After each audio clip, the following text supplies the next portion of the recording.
আলাইকুম। আবহাওয়াবিদ মোহাম্মদ লুৎফুর রহমান নাবিলের স্বাক্ষরিত বিজ্ঞপ্তিতে জানানো হয়েছে, আগামী ২৭ তারিখ থেকে দেশের বিভিন্ন অঞ্চলে ধেয়ে আসছে তীব্র শিলাবৃষ্টি। বর্তমান আবহাওয়ার বিশ্লেষণে দেখা যাচ্ছে, পশ্চিমা লঘুচাপ ও মৌসুমী বায়ুর প্রভাবে হঠাৎ করেই আবহাওয়ার এই পরিবর্তন ঘটতে পারে। বিশেষ করে উত্তর ও মধ্যাঞ্চল, পাশাপাশি কিছু দক্ষিণাঞ্চলেও বজ্রসহ শিলাবৃষ্টি হওয়ার প্রবল সম্ভাবনা রয়েছে। এই সময়ে ঝড়ো হাওয়ার গতিবেগ বেড়ে যেতে পারে ঘন্টায় ৫০ থেকে ৭০ কিলোমিটার পর্যন্ত। ফলে গাছপালা, ফসল এবং ঘরবাড়ির ক্ষয়ক্ষতির আশঙ্কা রয়েছে। খোলা জায়গায় অবস্থান করা, টিনের ছাউনি বা দুর্বল স্থাপনার নিচে থাকা ঝুঁকিপূর্ণ হতে পারে। অপ্রয়োজনীয় বাইরে বের হওয়া থেকে বিরত থাকুন। বজ্রপাতের সময় মোবাইল ব্যবহার বা গাছের নিচে অবস্থান করবেন না।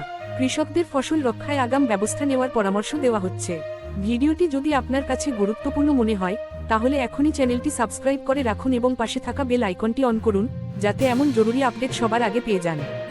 সবশেষে বলা যায়, ২৭ তারিখ থেকে শুরু হওয়া এই তীব্র শিলাবৃষ্টি পরিস্থিতি কয়েকদিন স্থায়ী হতে পারে, তাই এখন থেকেই সবাইকে সর্বোচ্চ সতর্ক থাকার আহ্বান জানানো হচ্ছে। আল্লাহ হাফেজ।